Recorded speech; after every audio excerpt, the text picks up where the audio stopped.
نگاران و فعالین مدنی شهر سنندج به دلیل فشار و تهدید دستگاه‌های امنیتی و قضایی حکومت اسلامی ایران مدتی است که از سرنوشت وی هیچ اطلاعی در دست نیست.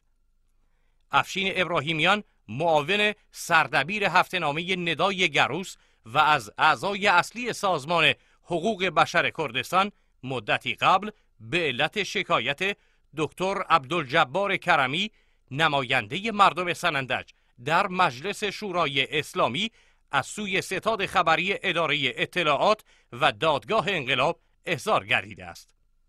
ابراهیمیان پس از احضارها از مراجعه به دستگاه‌های امنیتی و قضایی خودداری می‌کند.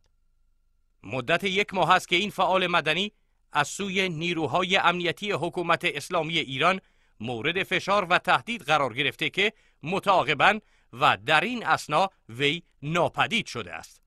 تا لحظه انتشار این خبر هیچ گونه اطلاعی از سرنوشت و مکان بازداشت احتمالی افشین ابراهیمیان در دسترس نمی باشد.